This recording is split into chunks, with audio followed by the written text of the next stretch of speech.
अचानक बंद करा. खाऊ वगैरे इथं काही वाटायचं नाही, थोडं थांबा, त्याच्यानंतर वाटा. पाणी वगैरे काही नंतर द्या. छत्रपती शिवाजी महाराज की. आवाज पल्लीकडून आला पाहिजे जोरात.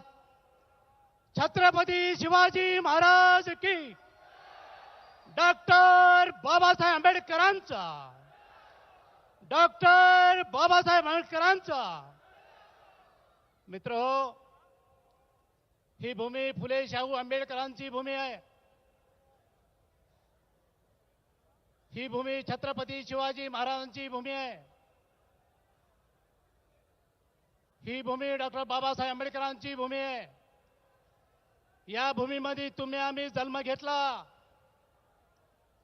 आणि तुमच्या आमच्या सर्वसामान्य जनतेच्या हितासाठी म्हणून ही सभा या ठिकाणी होते आहे.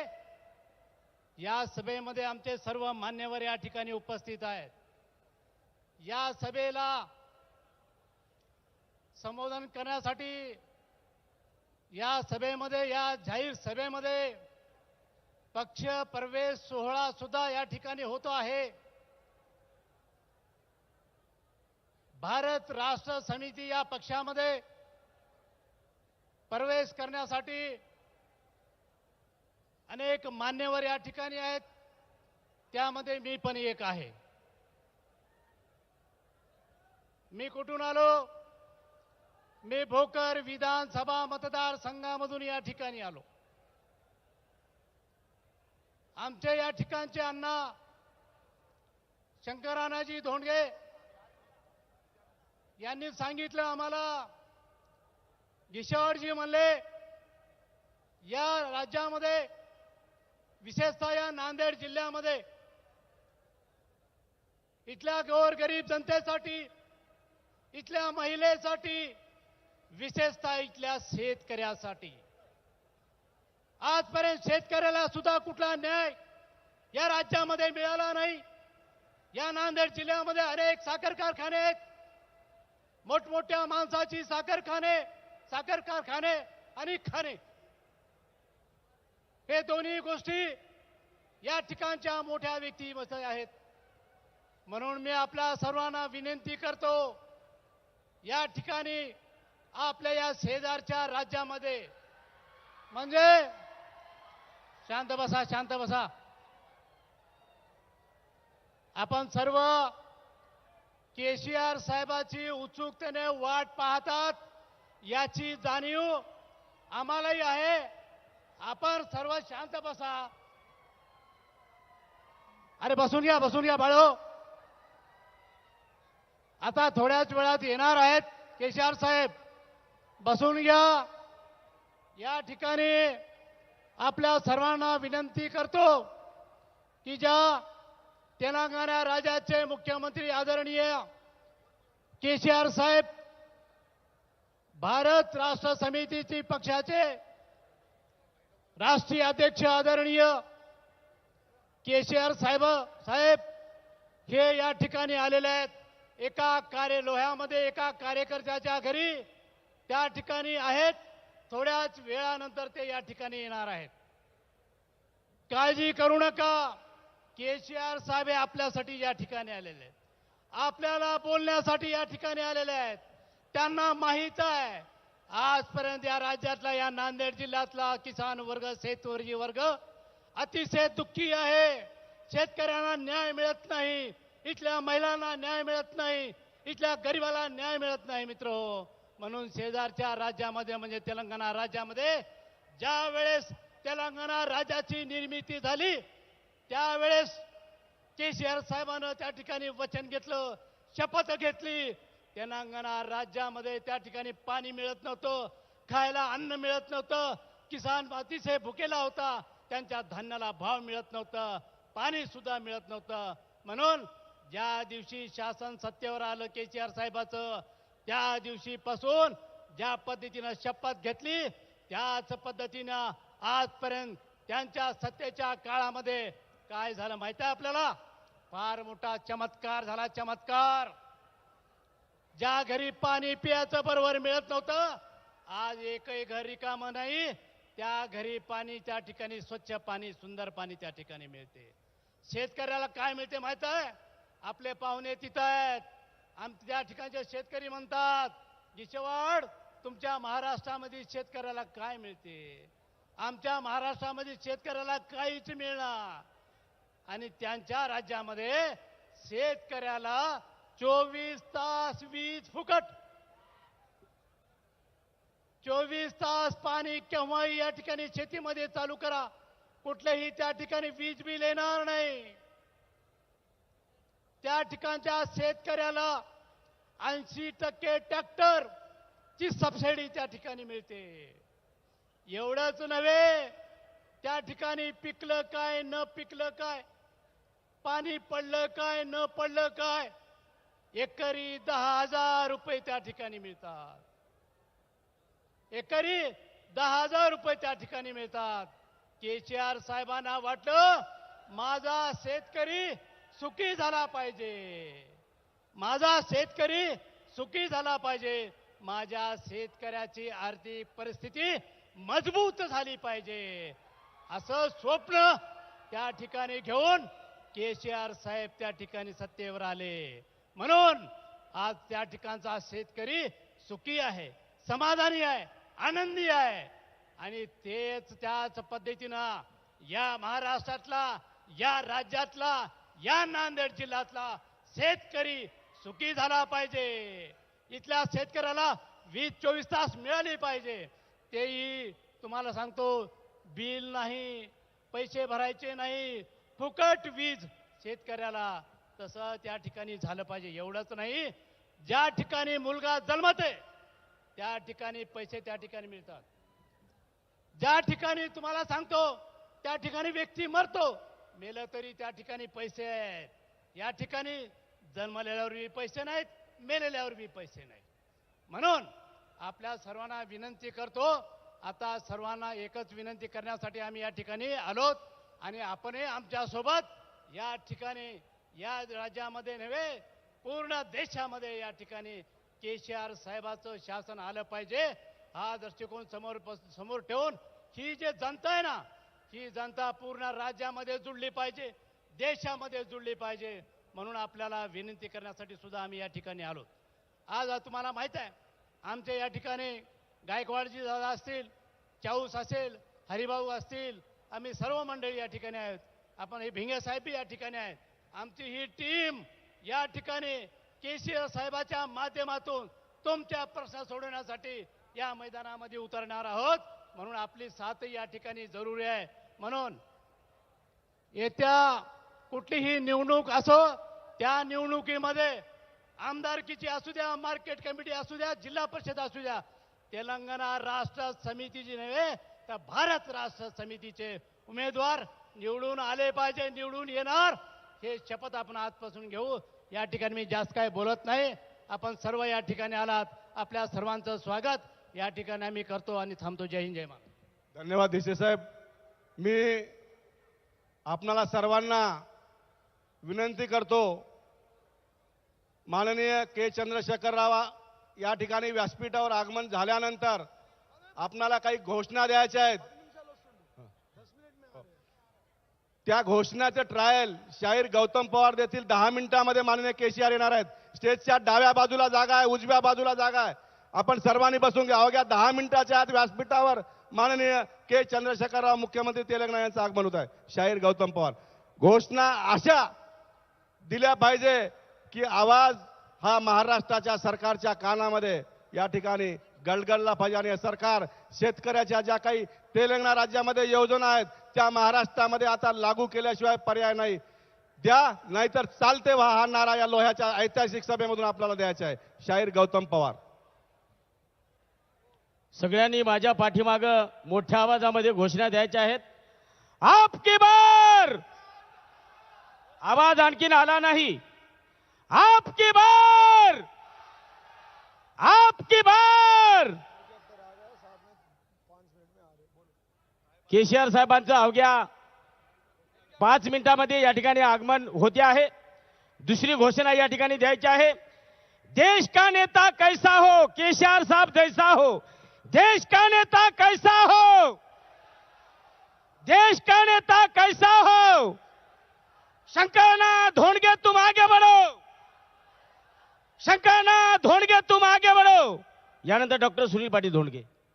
मी सन्माननीय माजी आमदार गडचिरोली जिल्हा दीपक आत्राम साहेब आदिवासी समाजाचे नेते यांना विनंती करतो की आपण थोड्याच वेळामध्ये यांना अगदी मोजक्या शब्दात आपण मार्गदर्शन करा.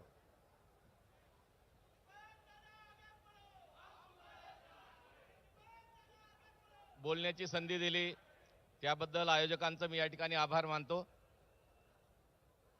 इस देश का नेता कैसा हो, इस देश का नेता कैसा हो, अब की बार, अब की बार, अब की बार या भारत देशाला स्वातंत्र्य मिळवून देण्यासाठी ज्या ज्या वीरांनी या ठिकाणी आपल्या प्राणाची आहुती दिली त्या तमाम वीरांना मी या ठिकाणी विनम्र अभिवादन करतो. या भारत देशाला घडवण्यासाठी ज्या ज्या महापुरुषांनी आपलं योगदान दिलं त्या तमाम महापुरुषांना मी या ठिकाणी विनम्र अभिवादन करतो आणि भारत देशातील तमाम देवी देवतांना मी या ठिकाणी विनम्र अभिवादन करतो. आणि या सभेसाठी या ठिकाणी उपस्थित झालेल्या महाराष्ट्र राज्यातील भारत राष्ट्र समितीच्या तमाम नेत्यांचं मी या ठिकाणी स्वागत करतो. आणि सोबतच तेलंगणा राज्यातून या सभेला उपस्थित झालेल्या तमाम नेत्यांना मी या ठिकाणी त्यांचं देखील या ठिकाणी स्वागत करतो. आणि बंधू आणि भगिनींनो, खरं म्हणजे कोणताही कार्यक्रम म्हटल्यानंतर या ठिकाणी जनता जनार्दन ही आवश्यक आहे. आणि या ठिकाणी उपस्थित झालेल्या नांदेड जिल्ह्यातील महाराष्ट्र राज्यातील तमाम जिल्ह्यातून आलेल्या तमाम बांधवांना आणि भगिनींना मी या ठिकाणी आपल्याला धन्यवाद देतो आणि या ठिकाणी बोलण्याची संधी दिल्याबद्दल पुन्हा एकदा आयोजकांचा मी या ठिकाणी आभार मानतो. बंधू आणि भगिनींनो, मी या ठिकाणी जास्त वेळ तुमचा घेणार नाही, कारण पुष्कळ मान्यवर मंडळी या ठिकाणी बोलायला तयार आहेत आणि बोलणार आहेत. त्यांचं देखील मार्गदर्शन तुम्हाला या ठिकाणी ऐकायचं आहे. आणि अवघ्या थोड्या वेळामध्ये या ठिकाणी ज्यांचं आपल्याला मनोगत ऐकायचं आहे आणि ज्यांना ऐकण्यासाठी आपण या ठिकाणी आलेलो आहोत त्यांचं देखील या ठिकाणी मार्गदर्शन आपल्याला मिळणार आहे. म्हणून बंधू आणि भगिनींनो, या ठिकाणी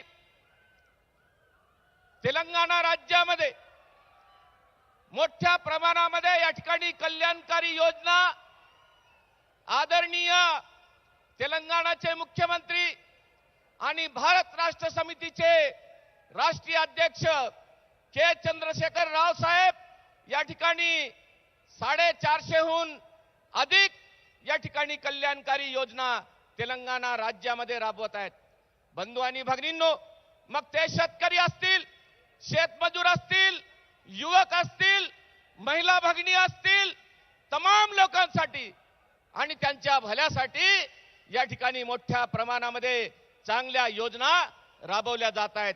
आपण या ठिकाणी युट्यूबच्या माध्यमाने, टीव्हीच्या माध्यमाने, पत्रकांच्या माध्यमाने, पेपरच्या माध्यमाने तेलंगणा सरकारकडून ज्या ज्या योजना राबवल्या जात आहेत त्या चांगल्या पद्धतीने आपण या ठिकाणी ऐकत आहात, बघत आहात आणि त्याचा अनुभव देखील या ठिकाणी आपण लोक घेत आहेत. म्हणून बंधू आणि भगिनींनो, याच नांदेड जिल्ह्यामध्ये, नांदेड शहरामध्ये 5 फेब्रुवारीला केसीआर साहेबांची या ठिकाणी अशीच मोठी सभा झाली होती. त्या सभेच्या नंतर महाराष्ट्र शासन या ठिकाणी घाबरून गेलेलं आहे आणि या ठिकाणी नुकत्याच आता या मार्च मध्ये जे बजेट सेशन या ठिकाणी झालं त्या बजेट सेशन मध्ये महाराष्ट्र राज्यातील शेतकऱ्यांसाठी या ठिकाणी नमो शेतकरी योजना ही या ठिकाणी त्यांनी आणलेली आहे. आणि त्याच्यामध्ये शेतकऱ्यांना 6,000 रुपये हे आर्थिक मदत म्हणून या ठिकाणी त्यांनी घोषणा केलेली आहे. परंतु ते कशा पद्धतीने देतील, कोणाला देतील याच्याबद्दल अजूनपर्यंत त्या लोकांनी काही या ठिकाणी सांगितलेलं नाही आहे. म्हणून या ठिकाणी तेलंगणा सरकार आज केसीआर साहेब त्या शेतकऱ्यांना, तेलंगणाच्या शेतकऱ्यांना एकरी 10,000 रुपये त्या ठिकाणी देत आहेत. आणि आज आपल्या तोंडाला पानं पुसल्यासारखं एक सभा या ठिकाणी झाल्यानंतर या ठिकाणी घाबरून गेलेली आहे आणि 6,000 रुपयाचं या ठिकाणी घोषणा केलेली आहे.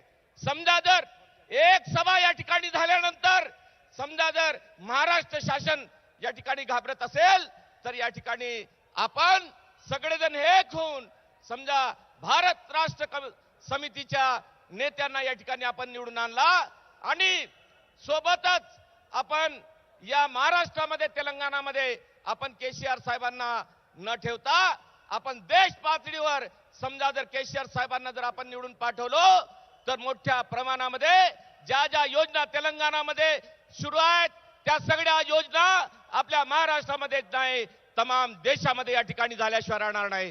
बंधू आणि भगिनींनो, धन्यवाद. कृपया बसून घ्या. बंधू पत्रकार बांधव आणि इथं या कक्षामध्ये कृपया पत्रकार बांधवाशिवाय कोणी, पोलीस बांधवांना विनंती आहे, पत्रकाराशिवाय कोणी इथं ठेवू नये. कृपया विनंती आहे. कृपया पोलीस बांधवांना विनंती आहे, पत्रकार बांधवांना विनंती आहे, बसून घ्या कृपया. यानंतर मी जाकीर चाऊस साहेबांना विनंती करतो, अवघ्या 2 मिनिटांमध्ये आपण मार्गदर्शन करावं. बसून घ्या. पत्रकार बांधवांना BRS समितीच्या विनंती, कृपया बसून घ्या. येतो मी, बसून घ्या, बसून मी येतो.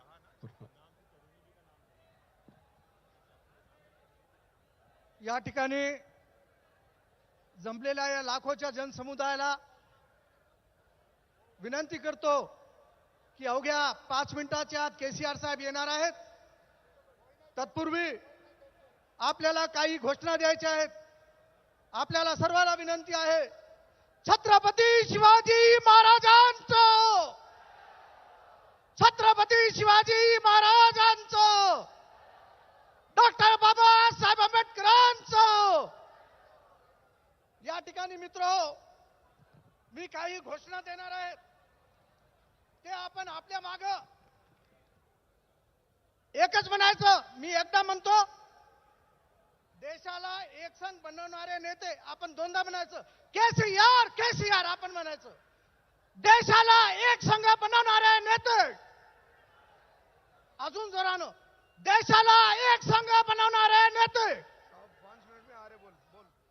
साहेब फक्त 5च मिनिटात येणार आहेत. दुसरा आहे, देशाला विकासाकडे नेणारे नेते. केसीआर केसीआर एवढा आवाज गेला पाहिजे, लोहाच्या काना कोपऱ्यात गेला पाहिजे आवाज. देशाला एकात्मता शिकवणारे नेते, देशाला जातीमुक्त करणारे नेते, देशाला दुष्काळ मुक्त करणारे नेते, देशाला हरित क्रांती आणणारे नेते, देशात किसान आत्महत्या रोखणारे नेते, देशात किसानांना आत्महत्या निर्भर करणारे नेते, देशात भ्रष्टाचाराचे कर्तन काढ, देशात भ्रष्टाचाराचे कर्तन काढ, न्याय हक्क न्याय व्यवस्था अबाधित ठेवणारे नेते. देश का नेता कैसा हो, आवाज येणं झाला इथपर्यंत. देश का नेता कैसा हो. या ठिकाणी मी जास्त वेळ बोलणार नाही मित्र. या महाराष्ट्रामध्ये एक नवीन विचार आपल्याला फार आवश्यक होतं. या महाराष्ट्राचं राजकारण एवढा खिचडी झालेला आहे की रात्री राहिलेले मुख्यमंत्री दिवसा गायब व्हायलेत आणि ज्याचं शपथविधी सोयरीक सकाळी व्हायला संध्याकाळी तुटायला लागलेलं आहे. या महाराष्ट्रातल्या गोरगरीब जनतेचं या नेत्यांना काही राहिलेलं नाही. या नेत्यांना फक्त स्वार्थासाठी आणि एक दुसऱ्यावर चिखल फेकण्यापेक्षा दुसरं काही राहिलेलं नाही. गोरगरीब जनतेचे प्रश्न, गोरगरीब किसानांचे प्रश्न, मजुरांचे प्रश्न, शेतकऱ्यांचे प्रश्न कुणालाही काही देणं घेणं राहिलं नाही. फक्त कुणाला राहिलं असाल तर केसीआर साहेब आहेत. फक्त केसीआर साहेबांना या गोरगरिबाचं देणं घेणं आहे. एक तेलंगणासारखा छोटासा राष्ट्र त्या ठिकाणी स्वर्ग निर्माण होऊ शकतो. या महाराष्ट्रामध्ये मुंबई सारखं स्वर्ण देश, स्वर्ण आपले एक स्टेट असताना, स्वर्ण एक जिल्हा असताना या महाराष्ट्रामध्ये सुकाळ, दुष्काळ, बेकारी, अनेक शेतकऱ्याची आत्महत्या. हैदराबादमध्ये, तेलंगणामध्ये शेतकऱ्याची आत्महत्या होत नाहीत. मित्र हो, तुम्हाला जर आत्महत्या रोखायची असतील, गोरगरिबांचा विकास करायचा असेल, शेतमजुरांचा विकास करायचा असेल, सुशिक्षित बेकारांना कामाला लावायचं असेल, तर तुमच्या समोर एकच पर्याय आहे, ते म्हणजे केसीआर. केसीआर केसीआर केसीआर साहेबाकडे जात नाही, पात नाही, कोणी हिंदू नाही, कोणी मुस्लिम नाही, कोणी ख्रिश्चन नाही. तो फक्त माणूस आहे.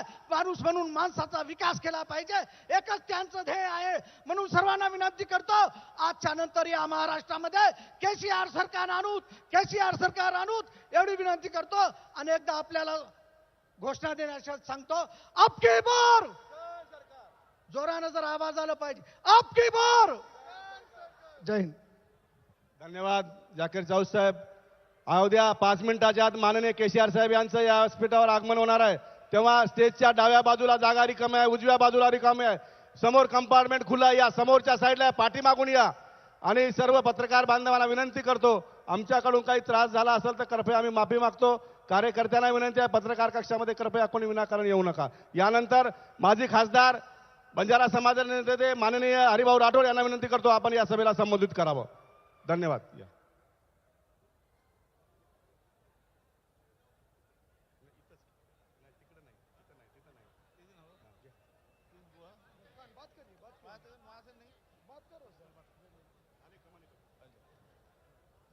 बोला फुले शाहू आंबेडकरांचा भारत माता की, भारत माता की, वंदे वंदे.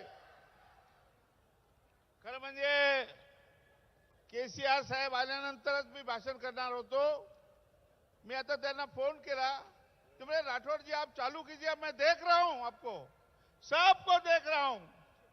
ये सब जो कार्यक्रम चल रहा है वो डायरेक्ट रिले हो रहा है.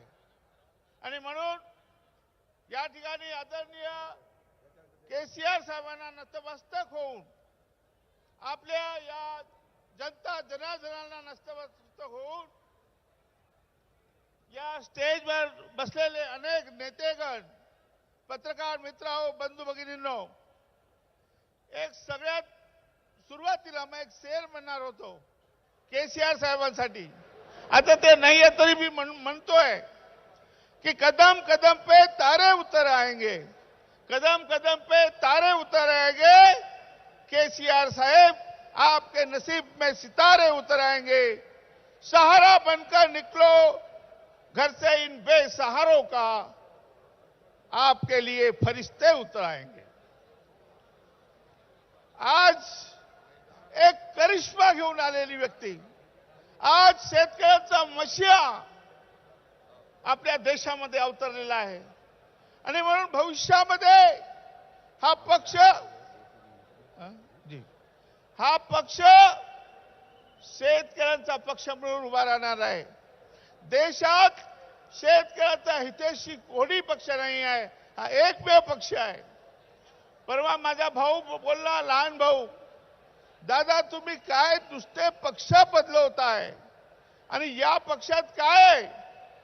मी म्हटलं तुला माहित आहे का पक्ष, तुला माहित आहे का पक्ष कोणाचा आहे, या पक्षाने शेतकऱ्यासाठी काय केलंय. तो बोलला, बोला दादा बोला. मी म्हटलं की आपल्याकडे माझ्या नावावर जमीन किती आहे. तो बोला तुमच्या नावावर दादा 40 एकर जमीन आहे. मग मला 10,000 रुपये पर एकर म्हणजे 4 लाख रुपये केसीआर साहेब देणार आहे मला दरवर्षी.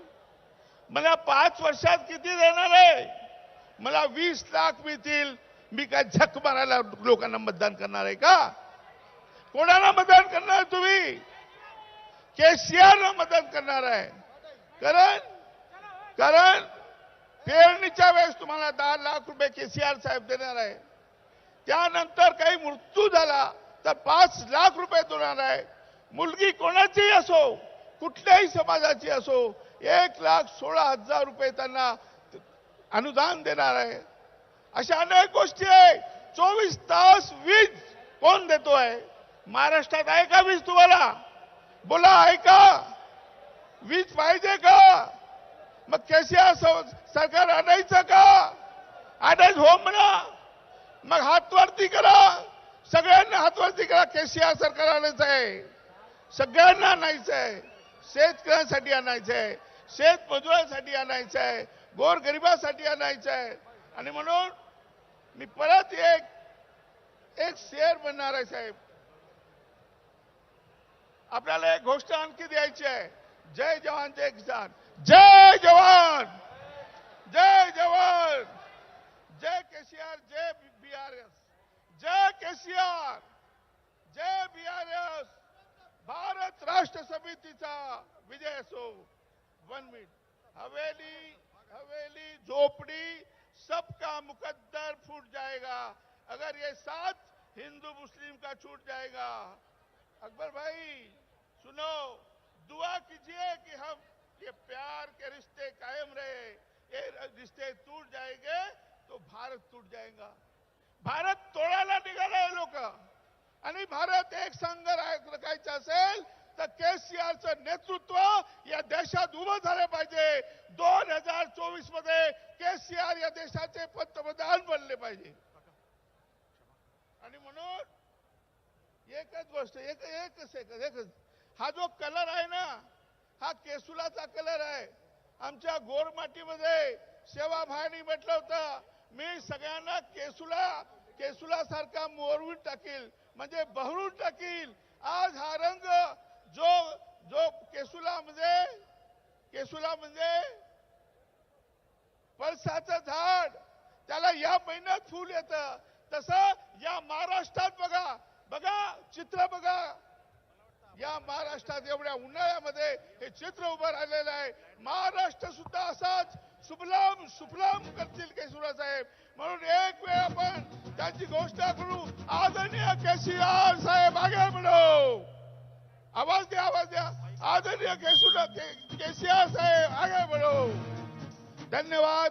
जय भीम, जय सेवालाल, जय महाराष्ट्र, जय तेलंगणा. धन्यवाद राठोड साहेब. मी यानंतर अवघ्या 5 मिनिटाच्या आत सन्माननीय मुख्यमंत्री का आगमन होणार आहे, तेव्हा मी गुरुनाथ सिंग चड्डाने, ज्यांनी या दिल्ली येथे शेतकऱ्याचं 11 महिने आंदोलन चालवलं, ते माननीय गुरुनाथ सिंग चड्डन यांना विनंती करतो की आपण मार्गदर्शन करावं थोडक्यात.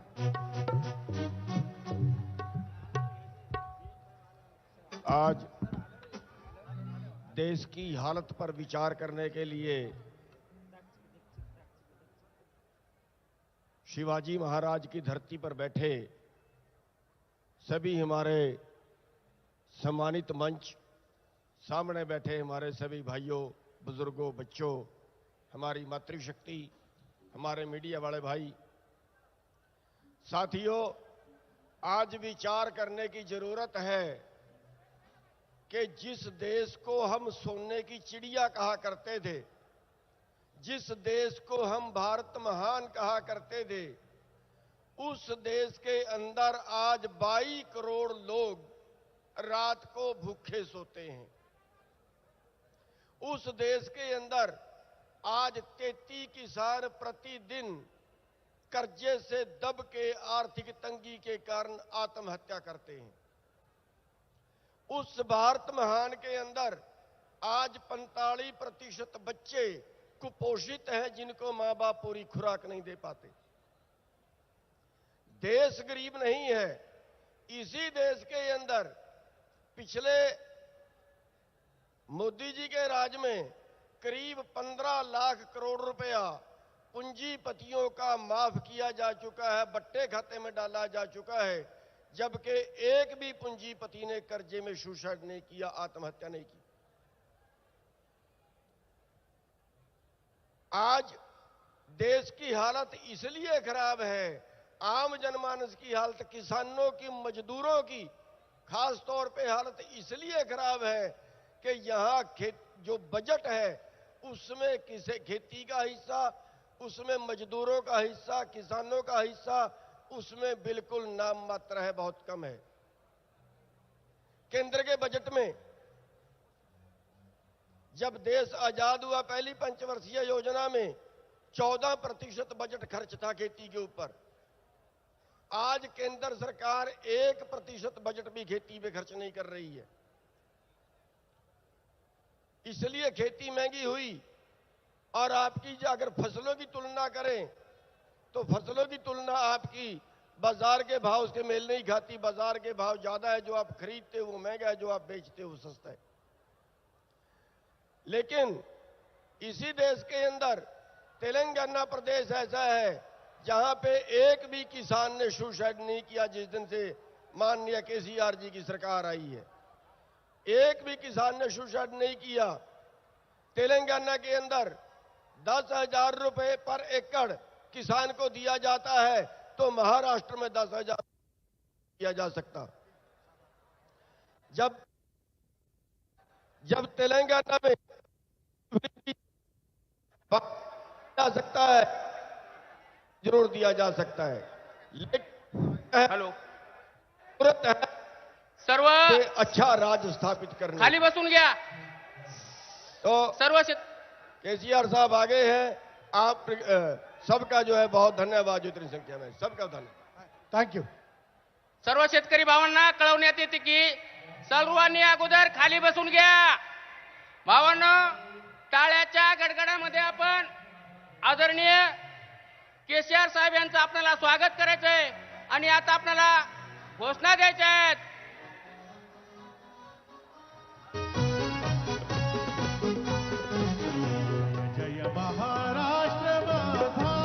आपकी बार, आपकी बार, देश का नेता कैसा हो?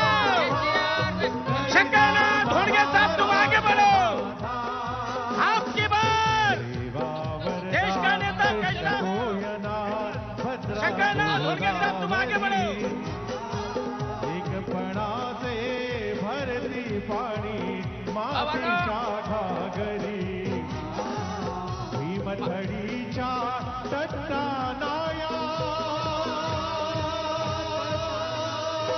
टाळ्याच्या गडगडामध्ये स्वागत करा.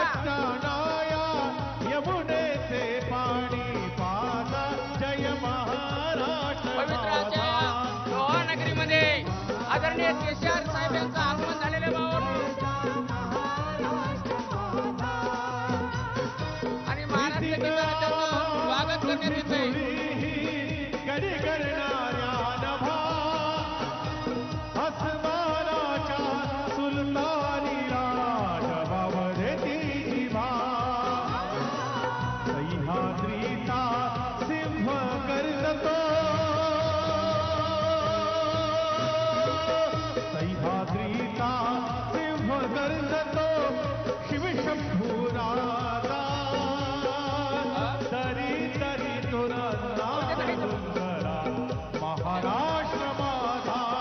आपकी बार, देश का नेता कैसा हो?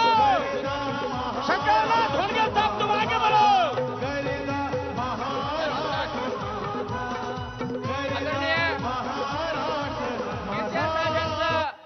भावांनो, स्टेजवर आगमन झालेलं आहे. आपण सर्वांनी टाळ्याच्या गडगडामध्ये स्वागत करावं. भावांनो, ह्या महाराष्ट्रामध्ये त्यांचं आगमन झालेलं आहे. हो, त्या पवित्र अशा लोहा या ठिकाणी ते आलेले आहेत आणि लागलीच थोड्याच वेळामध्ये छत्रपती शिवाजी महाराज,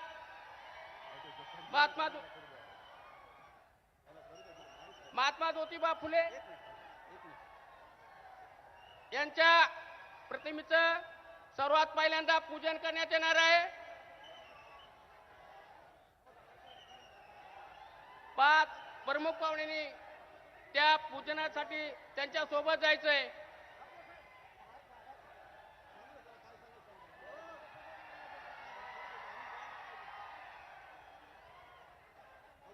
प्रतिमेचं पूजन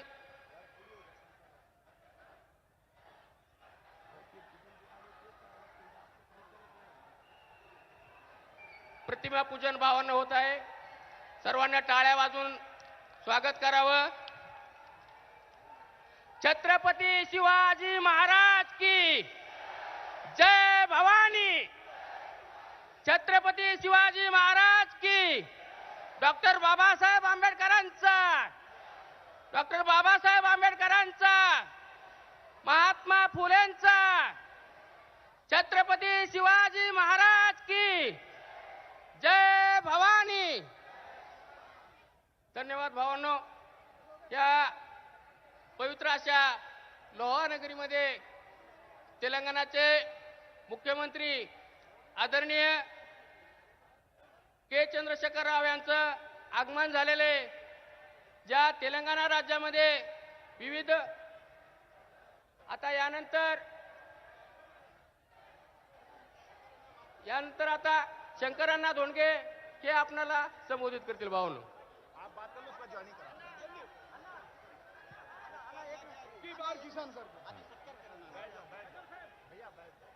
अब की बार पहिल्यांदा आपल्या भूमीमध्ये तेलंगणाचे मुख्यमंत्री आदरणीय के चंद्रशेखर राव यांचं पदार्पण झालेलं आहे.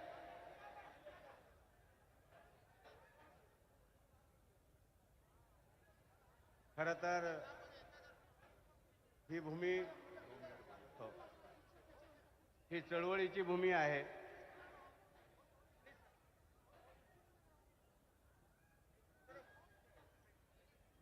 मी श्री चंद्रशेखररावजी यांना विनंती करतो, त्यांचं पहिल्यांदा मनापासून या भूमीमध्ये स्वागत करतो आणि महाराष्ट्रातला बळीराजा हैराणीत आहे. इथला शेतकरी हैराणीत आहे, इथला मजूर हैराणीत आहे, कामगार हैराणीत आहे, इथला तरुण हैराणीत आहे. तेलंगणामध्ये आपण जे मॉडेल राबवलंय ते महाराष्ट्रामध्ये हे मॉडेल राबवलं पाहिजे. मी तुम्हाला विश्वास देतो, माझं आयुष्य शेतकऱ्याच्या चळवळीमध्ये गेलेलं आहे.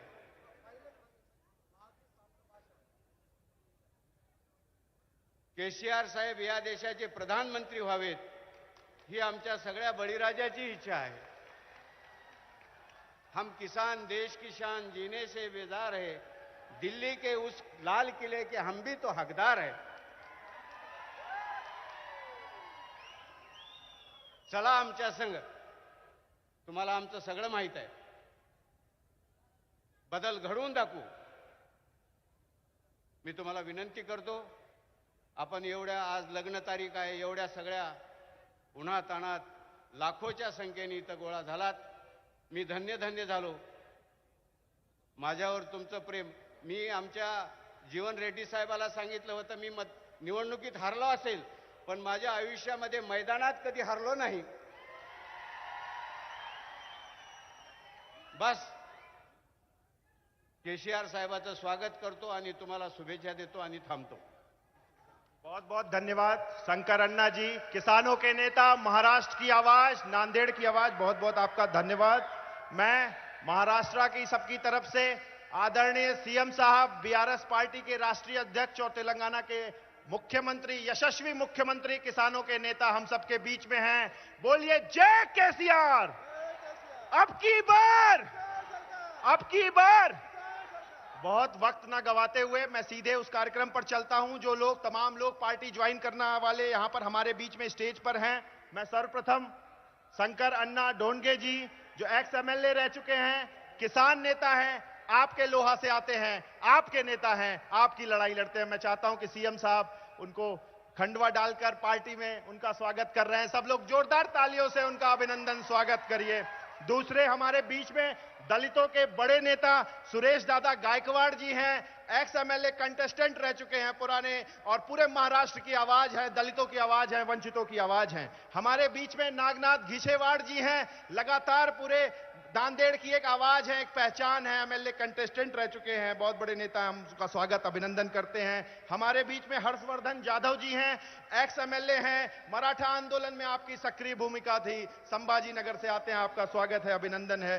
पीएस गवले, यशपाल भिंगे जी हमारे बीच में हैं, नांदेड़ से एक्स एमपी कंटेस्टेंट रह चुके हैं, हम उनका भी स्वागत करते हैं. धनगर समाज से आते हैं, सीएम साहब ने उनको अपना पहनाकर. मैं अब नाम बोलता जाता हूं, ये बारी बारी से आते जाइएगा. पीएस गवले जी, मनोहर भोसीकर जी, धनंजय काकड़े, हाँ सॉरी, हरिभाव राठौर जी हमारे बीच में हैं, बंजारा समाज के बड़े लीडर हैं, यवतमाल से एक्स एमपी हैं आप, आपका पार्टी में स्वागत है, अभिनंदन है. हमारे हमारे पीएस गवले जी, मनोहर भोईकर जी, धनंजय ककड़े जी, प्रहलाद फज्जे जी, दत्ता कामुले जी, राजकुमार केकटे जी, शिवदास वैसवराव, बारी बारी करके आगे बढ़ते आइए। प्रहलाद राखोंडे जी, आप बसमत से जेडपी हैं, आपका स्वागत है। जाकिर चौस जी, एमएलए कंटेस्टेंट रहे हैं, आपका स्वागत है। लक्ष्मण वांगे जी, दीपक कांबले जी, कैलाश येसगे जी, मनीष भालेराव, भाग्यश्री गायकवाड़, वेंकटेश यलप्पा, रोशन सिंह गाड़ीवाला, रज्जाक सेठ, शेख अब्दुल सत्तार, भीमाराव धुटे जी, दत्ता पवार जी, शिवराज पाटिल माशेलकर जी, वेंकट राव गायकवाड़ जी, साईनाथ पाटिल फटजे जी, इसमें बहुत सारे जेडपी मेंबर हैं, मार्केट कमेटी मेंबर हैं, काउंसलर हैं, तमाम आसपास के जिलों के नेताओं हैं। सचिन पाटिल सिंधे जी, सुशील सावंत जी, संदिल पांचमल जी, सोपान देवकाटे जी, शिवराज पाटिल देवकंबलेर जी, विश्वास राव जी, रामदास पवार जी, मकसूद जी, आपका स्वागत है। आप आनंद राव गांगड़े कीड़े जी, कंधार से, केशव कुलवंत जी, विशाल गाकवण जी, रमेश गोलकर जी, प्रभाकर गोपाल आधव जी, निखिल शिवराज पाटिल जी, मिर्जा सोफले जी, आशीष दत्ता हैदके नांदेड़ जी, गेमकर नारायण पाटिल जी, छत्रपति कुंडप्पा सोयमी जी, सूर्यकांत वैकंत राव जी, सुभाष चंद्र मोरे जी, गंगाधर पवार वंचित तालुका अध्यक्ष, पंकज कोंडे जी, महेंद्र देशमुंडे जी, ईश्वर पाटिल जी धुले, माधव जाबंगर जी, महमूद अजरुद्दीन, मंगेश बेउलकर जी, नागनाथ, संजय कराले जी, नंद कुमार बमसोडे जी, दत्ताहरी धोत्रे जी, सुनील जी, सिरोधर खोसदार जी, उत्तम राव पाटिल जाधव जी, रामदास राव लाटके जी, भवन शिंदे जी, भगवान शिंदे जी, गंगाओकर पवार जी, फूलाजी टाटे, सुभाष मोरे, सूर्यकांत कोटगिरे, संजय पाटिल कामले, छिमृति कोंडप्पा स्वामी, दिगंबर नागलूर पाटिल, प्रभाकर आधर पाटिल, शेख मकसूद गोंदेवाला, रज्जाक सेठ, वेंकटेश वशिष्ठकर, मोइन भाई, भीमराव दुधारे, गुलाबराव राठौर और ऐसे सैकड़ों 200 लोग यहां पर हमारे सामने भी बैठे हैं जो पार्टी में ज्वाइन हो रहे हैं, लेकिन स्टेज पर जगह ना होने के कारण आप सबका भी सीएम साहब की तरफ से, पार्टी की तरफ से हार्दिक अभिनंदन है, स्वागत है। संजय वडवरे जी, मैं आपसे निवेदन करूंगा एक एक करते ज्वाइन करते हुए अपनी सीट पर बैठ जाइए। दिलीप दादा ढोंडगे जी, विजय ढोंडगे जी, शिवराज ढोंडगे जी, सुनील ढोंडगे जी, आप सबका हार्दिक स्वागत है, अभिनंदन है।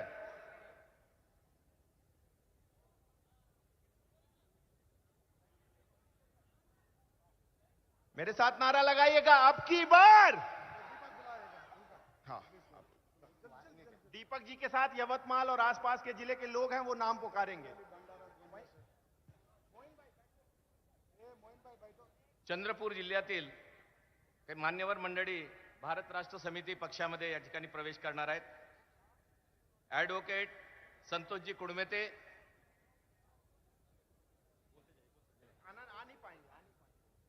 नरेंद्रजी मडावी, जितेंद्रजी कुडमेते, मुकेशजी पुरडकर, आकाशजी गेडाम, पुष्पकजी बंडीवार,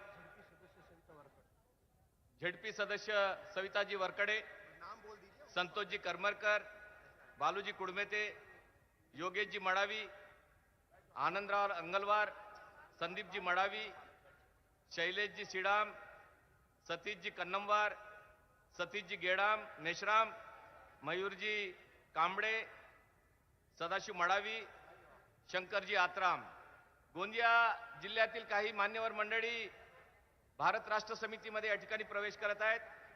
प्रदीपजी दुबे, प्रभुदासजी केडूत, दिलीपजी सरतरे, रवीजी चचाने आणि भंडारा जिल्ह्यातून दीपकजी मेश्राम, संतोषजी ठक्कर हे सगळे या ठिकाणी भारत राष्ट्र समितीमध्ये आज या ठिकाणी प्रवेश घेत आहेत। धन्यवाद।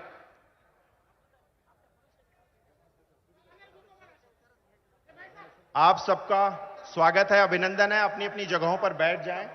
जी, नांदेड़ की जनता, लोहा की जनता ने सीएम साहब के सत्कार के लिए यहां पर एक आयोजन कर रखा है। बीआरएस पार्टी के राष्ट्रीय अध्यक्ष श्री के चंद्रशेखर राव जी, केसीआर जी, जिनको प्यार से पूरा देश बुला रहा है कि वो भारत के प्रधानमंत्री बने, या सोच के साथ अब की बार मैं यहां पर शंकर अन्ना जी और सभी लोगों से बोलना चाहूंगा कि वो जो सत्कार का कार्यक्रम है वो करने के बाद, ठीक है, बाद में करेंगे उसको। मैं निवेदन करना चाहूंगा आदरणीय बीआरएस पार्टी के राष्ट्रीय अध्यक्ष, नहीं वो मना कर रहे सीएम साहब, मना कर रहे, कोई बात नहीं। अभी आप सबके बीच में आदरणीय राष्ट्रीय अध्यक्ष भारत राष्ट्र समिति के और तेलंगाना के यशस्वी मुख्यमंत्री, किसानों के प्रिय श्री के चंद्रशेखर राव जी का मैं स्वागत करना चाहूंगा। उनसे निवेदन करूंगा कि हम सबके बीच में आकर केसीआर साहब, आकर सीएम साहब हम सबके बीच में उद्बोधन करें और महाराष्ट्र में क्या नहीं है वो हमें बताएं, तेलंगाना में क्या है, हम सबका मार्गदर्शन करें। सीएम साहब।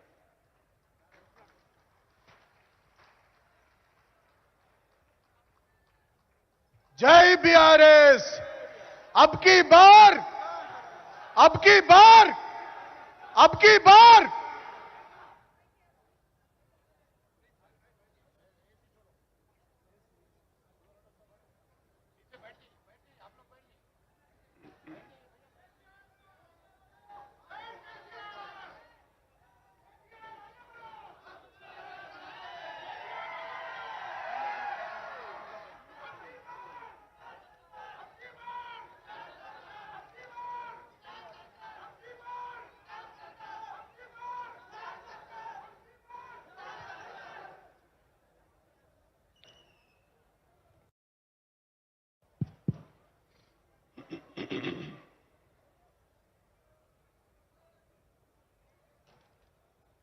छत्रपति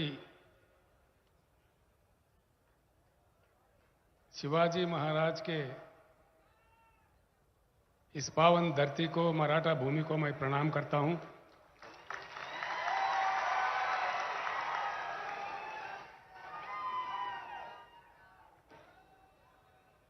माननीय शंकरन दोंडगे जी, एक्स एमएलए, हर्षवर्धन जादव जी, एक्स एमएलए, हरिभाव राठौड़ जी, एक्स एमपी, श्री नागनाथ घिसेवाड़ जी, श्री सुरेश गायकवाड़ जी, श्री यशपाल भिंगे जी, प्रहलाद रामाराव राकोंडे जी, जकीर गौ साहब, दिलीप दोंडगे जी, शिवराज दोंडगे जी और दीपक आत्रम एक्सएमएलए साहब, मंच पर उपस्थित सारे नेतागण, तेलंगाना राज्य से आए हुए साथी एमएलए, एमएलसी, एमपी और नांदेड़ जिले के चौ तरफ से आए हुए किसान भाइयों को, बहनों को, सारे लोगों को मैं विनम्र पूर्वक प्रणाम करता हूं।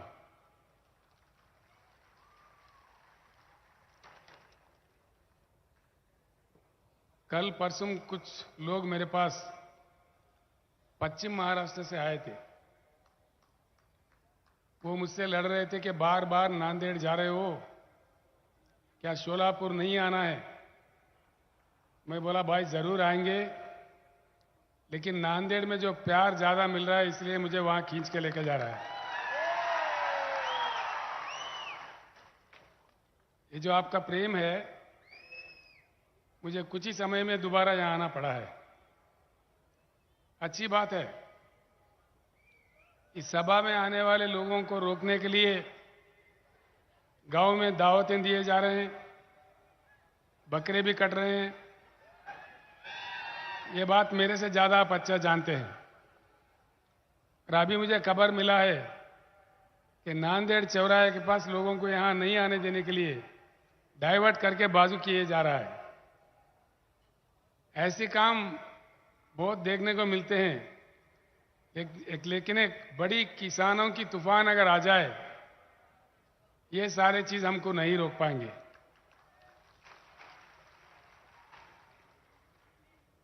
पीछे जब मैं नांदेड़ में आया था, यहां के उप मुख्यमंत्री, माननीय भूतपूर्व मुख्यमंत्री भी रहे हो, देवेंद्र फडणवीस जी, मेरे बारे में कुछ कह रहे थे कि चंद्रशेखर जी आपका काम तेलंगाना में है, तेलंगाना को देख लो, यहां क्या काम है।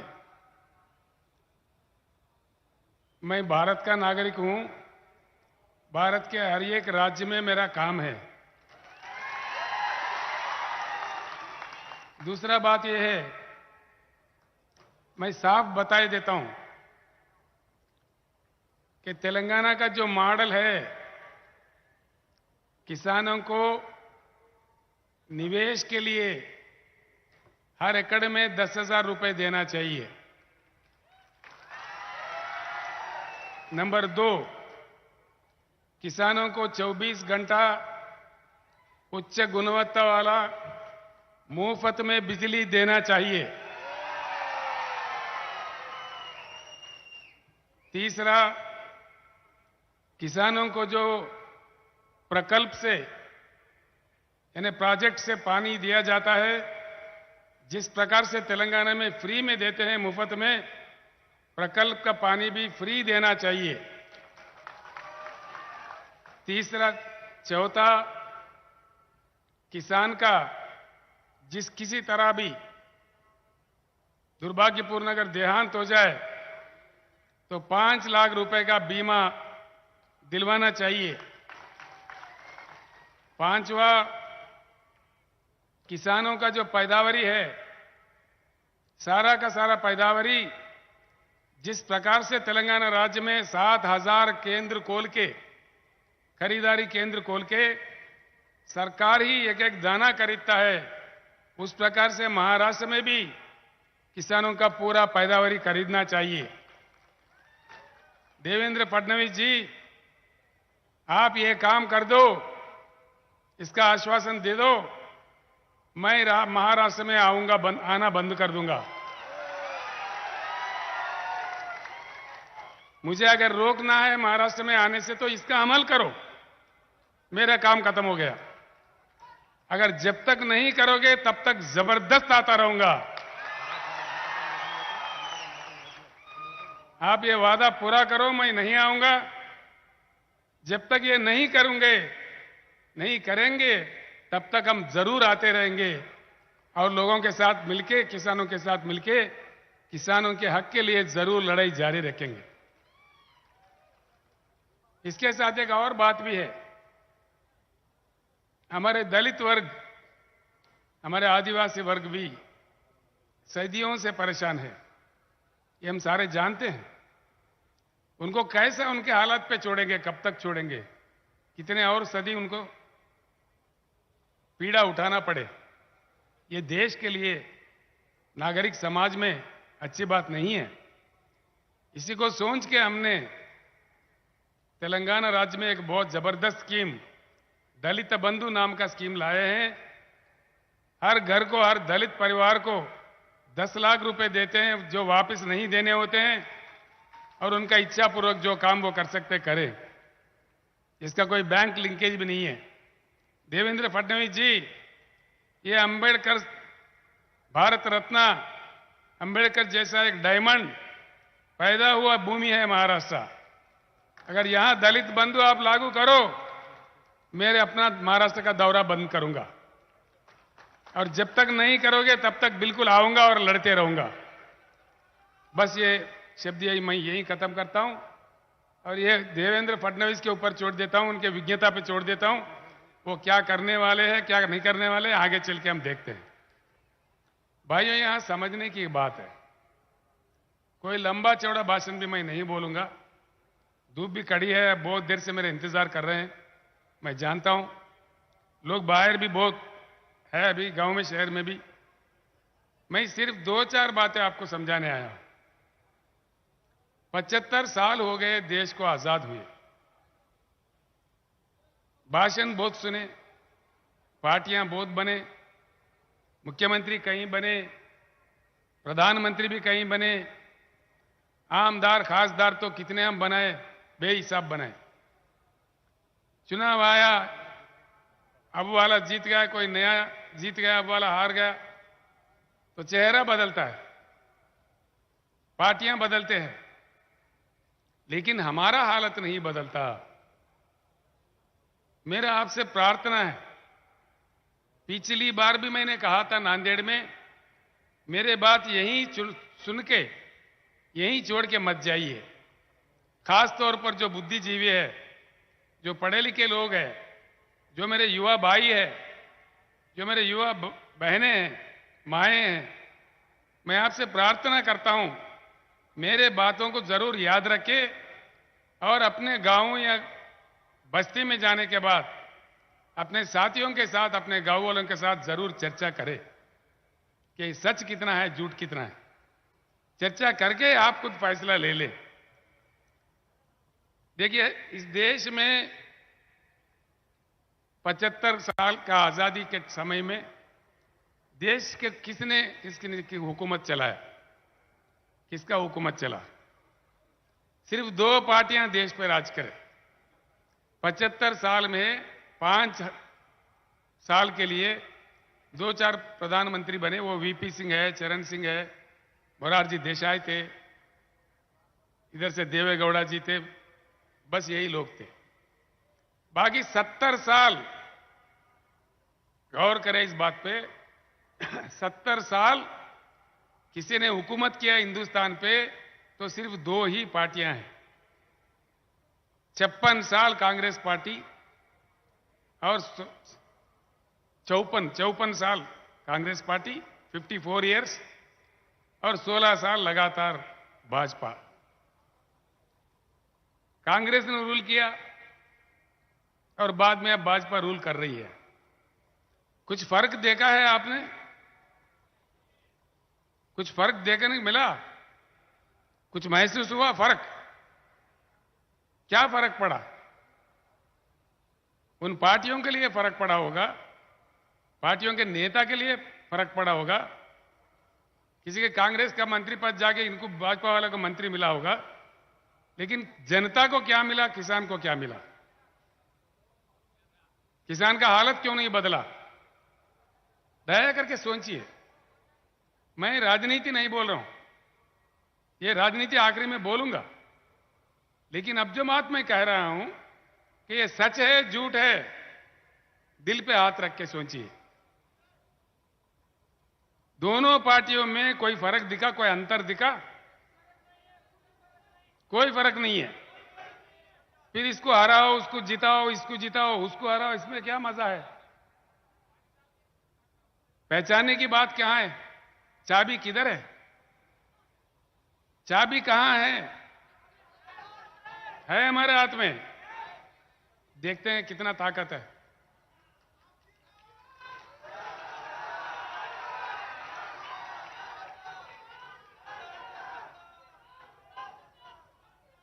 तो भाइयों, कुछ भी फर्क नहीं है। 2 चीज और बताता हूं। भूमि तो हमारे पास बहुत है। ए बाबू, तोंदर दिया ना फोटो, फोटो कहीं और से निकालो भाई। अमेरिका से, चाइना से, पूरी दुनिया में किसी अन्य देश से कृषि योग्य भूमि भारत में ही ज्यादा है।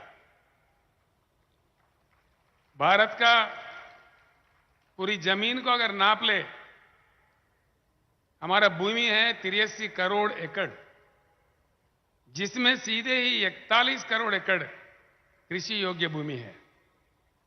भारत का किस्मत अच्छा है, यहां सूरज अच्छा खिलता है, अच्छी बारिश होती है, क्लाइमेट अच्छा होता है, यहां आम भी उगता है, एप्पल भी उगता है। ऐसे हमारा देश है। ये सब कुछ रखते हुए सबसे बड़ा संसाधन जो मानव संपत्ति है, 1,40,000 करोड़ आबादी है हमारे देश का। ये सब कुछ हमारे पास है, लेकिन हमारे बच्चे हमारे देखते देखते मैकडोनाल्ड का पिज्जा खा रहे, फॉरेन कंपनीज के दुकानों में जाके डबल रोटी खरीद रहे। क्या ये हमारा किस्मत है? क्यों ये स्थिति है? दूसरी बात है, मैं कुछ समय के लिए एरोप्लेन में आ रहा था हैदराबाद से, उसके बाद नांदेड़ में उतरने के बाद हेलीकॉप्टर से आ रहा था। जमीन पूरा सूखा सूखा दिखता है। क्यों? पानी नहीं है। पानी, ये बात जरूर मन में रखे और जानकारी ले लें हर भाई, हर किसान नेता। हिंदुस्तान के 41 करोड़ एकड़ जमीन को सिंचन के लिए भरपूर पानी देने के लिए जरूरत से ज्यादा पानी की उपलब्धि इस देश में है। देश के नदियों में 75,000 टीएमसी पानी बहता है, जिसमें से सिर्फ 19,000 टीएमसी उठाया गया। बाकी 50,000 टीएमसी हर साल हमारे आंखों के सामने, सारे भारत के जनता के सामने, प्रधानमंत्री, कई मुख्यमंत्री, आमदार, खासदारों के सामने, हमारे आंखों के सामने से गुजरते हुए बंगाल के खाड़ी में जा रहा है। गोदावरी निकलता है महाराष्ट्र से, कृष्णा निकलता है महाराष्ट्र से। महाराष्ट्र में कोने कोने में, चप्पा चप्पे में 19,000 टीएमसी उठाया गया पीने के पानी। बाकी 50,000 टीएमसी हर साल हमारे सिंचन के लिए पानी नहीं मिलता। सारे भारत के जनता क्या मिलेगा भैया? प्रधानमंत्री पानी के लिए अमेरिका को सलाम करने की जरूरत नहीं है। के सामने कोई रशिया से मांगने की जरूरत नहीं है। आंखों के सामने से गुजरते हुए कोई चाइना देश के पेट में मुंडी डालने की जरूरत नहीं है। या किसी को गोदावरी निकलता है महाराष्ट्र से, कृष्णा निकलता है। हमारा अपना भगवान का दिया हुआ, प्रकृति का दिया हुआ, हमारे जनता का, हमारे देश का अपना संपत्ति है। जरूरत से ज्यादा पानी रखते हुए देश के किसान पानी से क्यों वंचित है? इस एक बात पे सोचिए, बस बात पूरा समझ में आ जाएगा। पानी नहीं है, किसी को भीख मांग रहे, बात अलग है, लेकिन पानी है और पानी जरूरत से ज्यादा है। सवाल यही है कि वो पानी समंदर में न जाते हुए जमीन पे आए और पूरे हिंदुस्तान को हरा भरा कर दे, या ऐसे ही हम रह जाए? क्या चाहिए? पानी आना चाहिए कि नहीं आना चाहिए? आना चाहिए, पक्का।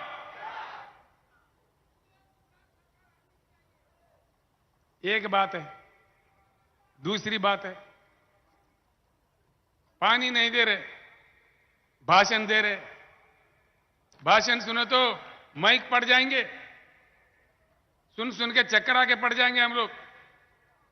कितने झंडे, कितने नेता, वोट के समय में कितना गुमराह। आज भी सभा में लोगों को नहाने देने के लिए बकरे क्यों काट रहे भाई? अच्छा, एक बात है। दूसरी बात, करंट नहीं दे सकते। क्यों नहीं देते? क्यों करंट नहीं देते भाई? क्या क्यों नहीं देते?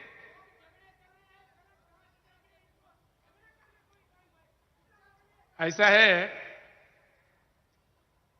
पानी तो जरूरत से ज्यादा है, इस बात का जानकारी ले ले। अगर है, आपको जानकारी हो गया, तो पूरे जनता को जगाइए और युद्ध कीजिए मेरे साथ में। पूरे पानी जमीन पे आ जाएगा और भरपूर हर एकड़ को पानी मिलेगा। ये मेरा वायदा है आपके साथ। तो दूसरी बात है, बिजली, पर्याप्त बिजली, जितना चाहिए उतना बिजली देने के लिए हमारे अपने देश में महाराष्ट्र समेत कई राज्यों में बहुत सुंदर सा प्रकृति का दिया हुआ कोयला है। और वो कोयला कितना है हमारे पास? 361 बिलियन टन। 361 बिलियन। जो लिख लेना चाहे लिख ले। 361 बिलियन टन का कोयला हमारे पास ऑलरेडी है, जो पूरे देश को 24 घंटा हाई क्वालिटी पावर देने के लिए 125 साल के लिए भरपूर है, 125 साल के लिए। भाई क्यों नहीं देते बिजली? किसान और जनता, सरकार से हम चांद सितारे थोड़ी मांग रहे, सोने के ईंट थोड़ी मांग रहे। भाई जो पानी भगवान ने दिया, बीच में इंसान अड़चन बन बैठा है। जो कोयला भगवान ने दिया, बीच में हमारे राजनेता, हमारे प्रधानमंत्री, हमारे मुख्यमंत्री बीच में अड़चन बन बैठे हैं। बस ये राज आप जान जाइए। देखिए एक बात है, केसीआर एक बार आके गया नांदेड़ में, गुलाबी झंडा एक ही बार आके गया, एक ही लहर। क्या आ गया? किसान को 6,000 रुपए आ गया बजट में। आया? आया कि नहीं आया? पहले क्यों नहीं आया भाई? पहले क्यों नहीं दिया? अब समझ जाओ इसमें गुलाबी झंडा में क्या ताकत है। पहले क्यों नहीं दिया मैं पूछ रहा हूं। ये 6,000 भी देने का ढंग कैसा? अंगार पे पानी छिटकते ना, इस तरह बीक डाला जैसा। नहीं चाहिए हमें 6,000 रुपये, हमें चाहिए 1 एकड़ में 10,000 रुपए निवेश के लिए। चाहिए कि नहीं चाहिए? लड़ेंगे इसके लिए। किसान भाइयों को इस लोहा के सभा से मैं एक बात स्पष्ट रूप से कहना चाहूंगा। ऐसा नहीं है कि हमने जंग नहीं लड़ी, हमने लड़ाइयां नहीं लड़ी, ऐसा नहीं है। 75 साल से लगातार लड़ाई जारी है। हरियाणा के भूमिपुत्र सर छोटू राम के जमाने से, महेंद्र सिंह टिकायत के जमाने से, प्रोफेसर नंजुंडा स्वामी बेंगलुरु से, और यहां के शरद, मुझे मालूम है, शरद जोशी के जमाने से कितने लड़ाइयां हम लोग लड़े। अभी अशोक नवले, उनके नेतृत्व में 10,000 लोग पैदल चले नासिक से मुंबई तक। इससे पहले तो 50,000 चले। हमारे दशरथ सावंत काका जो अहमदनगर से यहां बैठे हुए हैं, 84 साल उनका उम्र है, 84 इयर्स। वो सारे जिंदगी लड़ते रहे शरद जोशी के साथ, किसी और के साथ, किसी और के साथ, अभी भी लड़ रहे। एक बात सोच लो, प्याज के दाम के बारे में, गन्ना के दाम के बारे में, कहीं और उगाई पैदावारी के बारे में, हर साल हमें क्यों लड़ना पड़ता है? हर साल हमको रोडों पर क्यों उतरना पड़ता है? क्या यही हमारे नसीब में लिखा है? यह बात सोचिए जरूर। मैं इतना ही कहता हूं आपसे।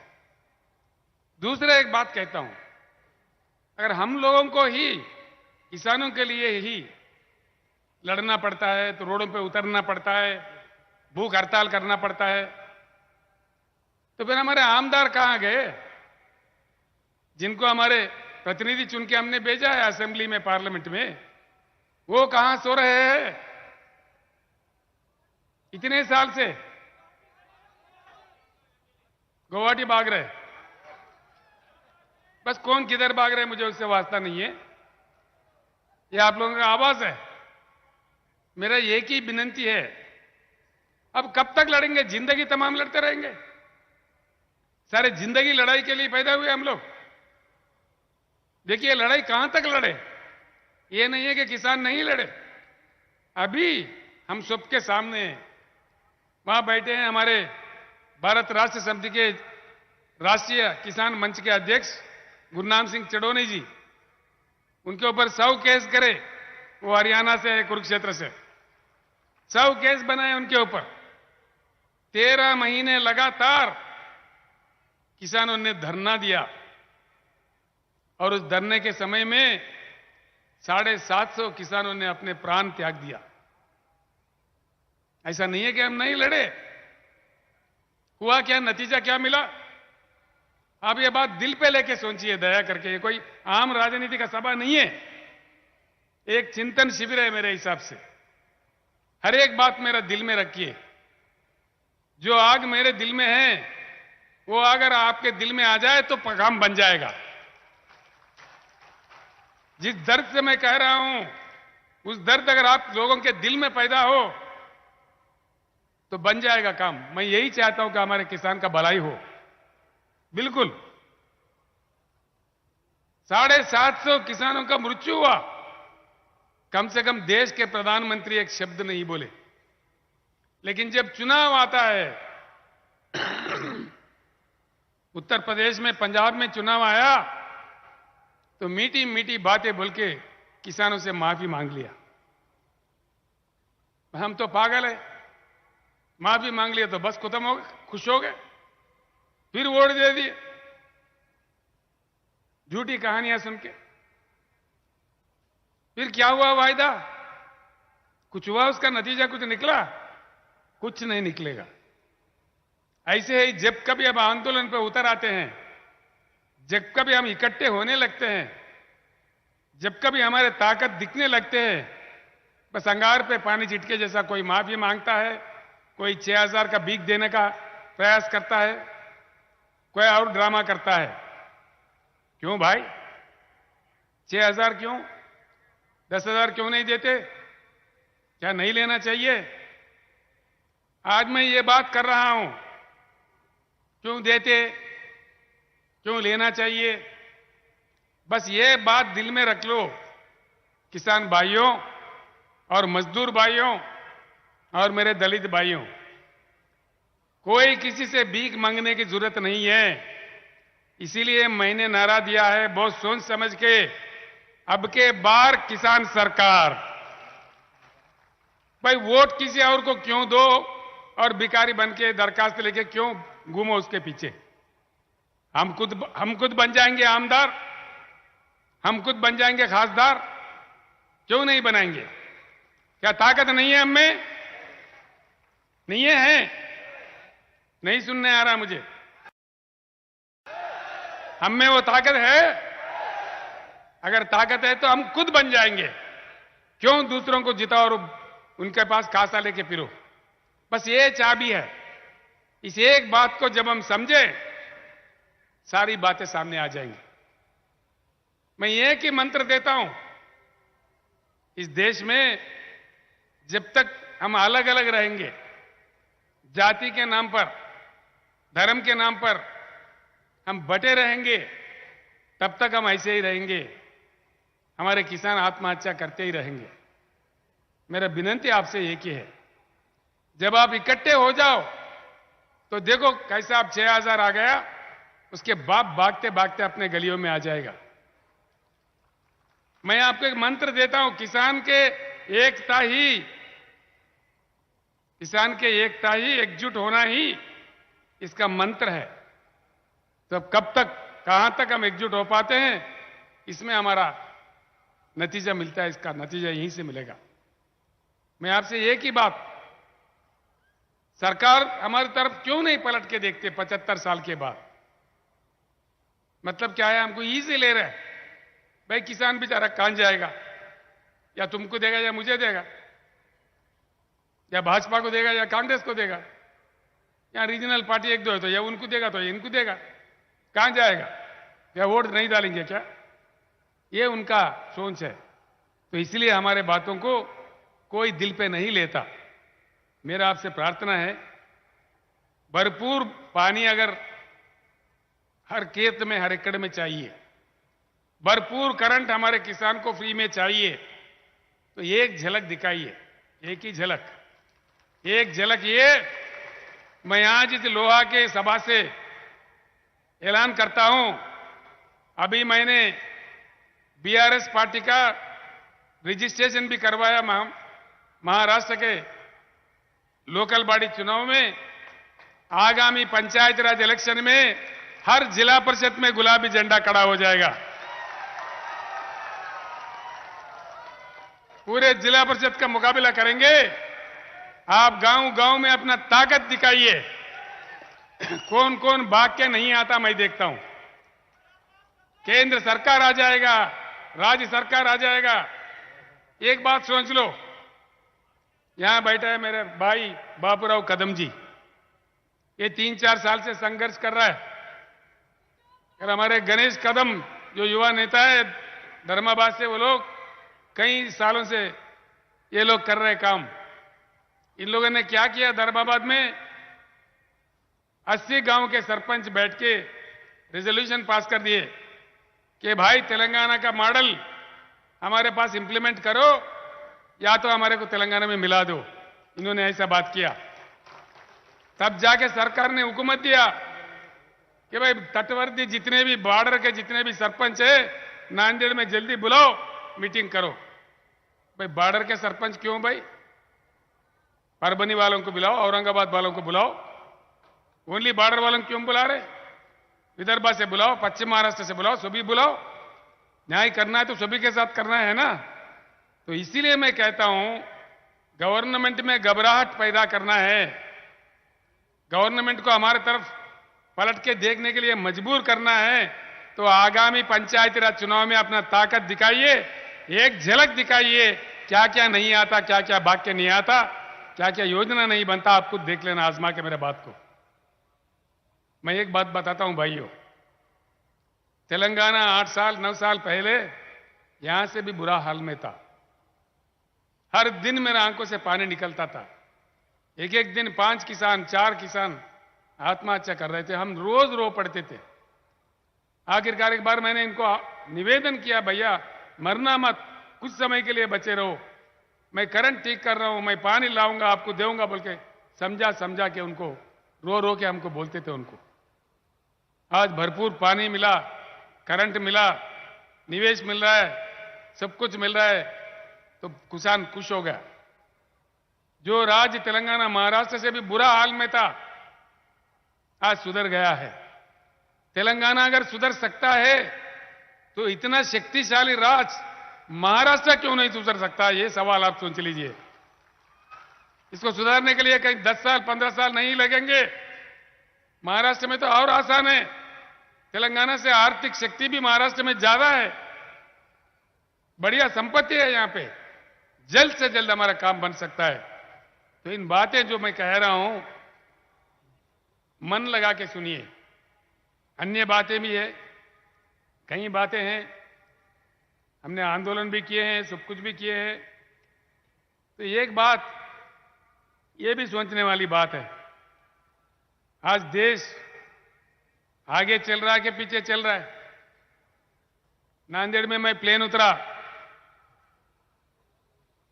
तो वहां लोग अधिकारी मुझे बता रहे, साहब आपको जल्दी निकलना है यहां से, 5:30 बजे लास्ट टाइम है आपका फ्लाइट का। मैं बोला क्यों भाई?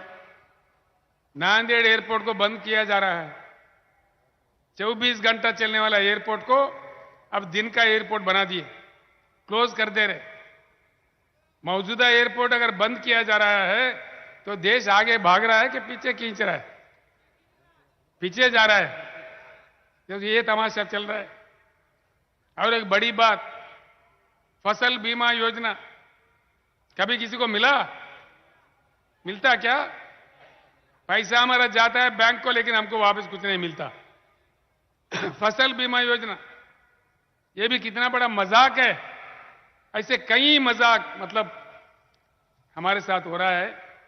इन सारे चीजों का समाधान मैं आपको एक ही बात बताया, आप लोग देख लीजिए, सोचिए।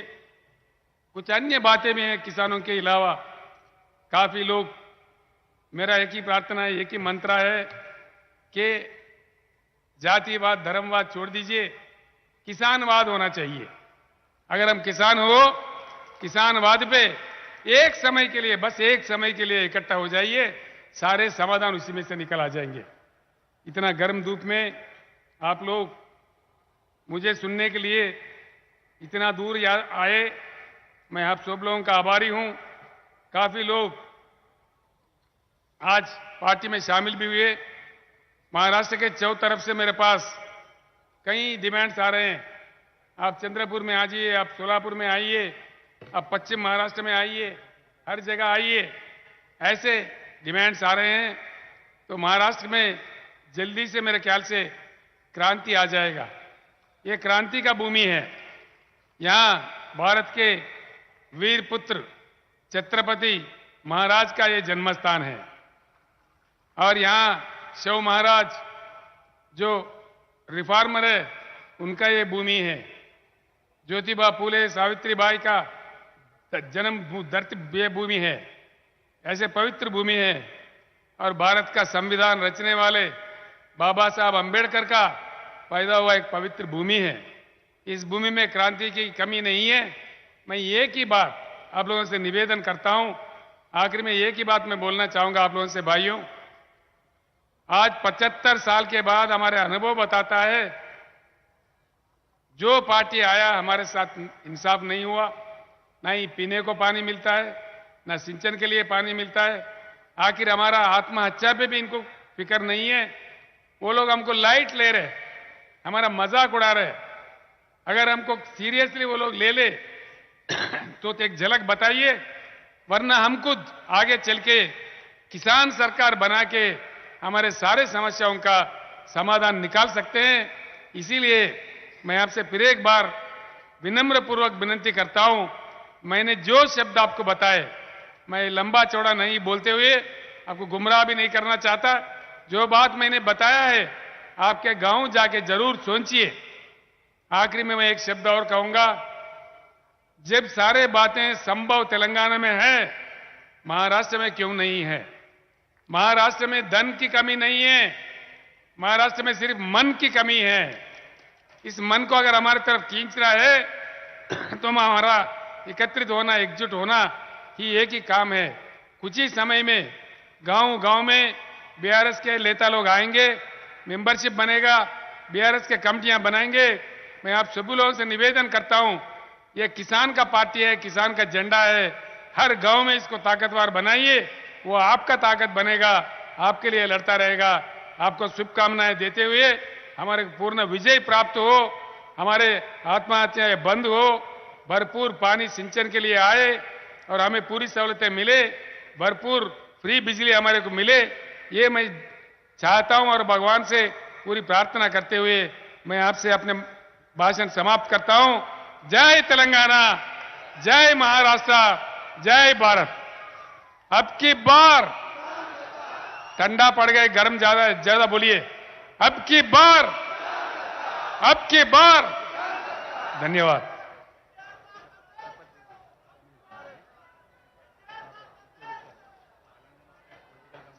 जो लहजा ताकत बनकर उभरा, देश का नेता शुष्क कैसा प्यासी हो, भूमि रण क्षेत्र में बदल देश का गया। नेता कैसा हो, शहीदों के प्राण त्याग क्रांति देश का का नेता आगाज कैसा कर हो। गया।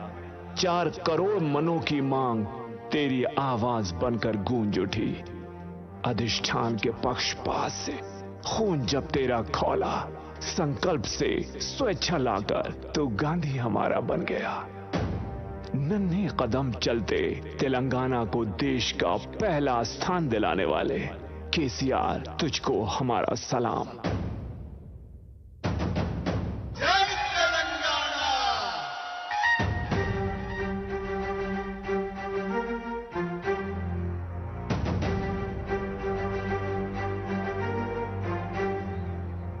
वीरों का वीर वो अपना, धीर सा साकार है सपना, फिर पर्वत सी है लोकप्रिय सोच, मुख्यमंत्री प्रगति का माननीय प्रतीक वो के चंद्रशेखर राव यांनी आजच्या या पक्ष प्रवेश सोहळ्याच्या निमित्तानं या ठिकाणी लोहानगरीमध्ये उपस्थित राहून हजारो लोकांना या ठिकाणी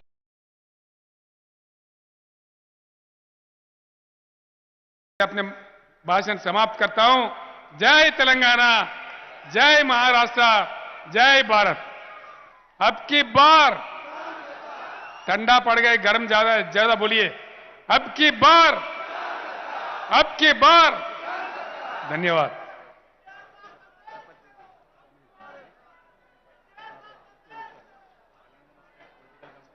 जो लहजा ताकत बनकर उभरा, देश का नेता नेता शुष्क कैसा प्यासी हो, भूमि रण क्षेत्र में इस बदल देश का गया। नेता कैसा हो, शहीदों के प्राण त्याग इस क्रांति देश का का नेता आगाज कैसा कर हो, गया।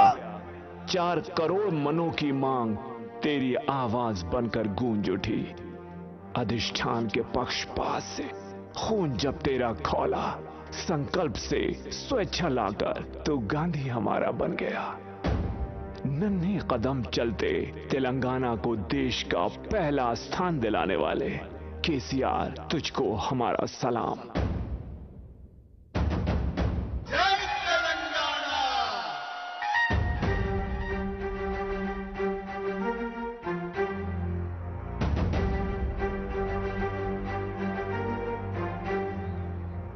वीरों का वीर वो अपना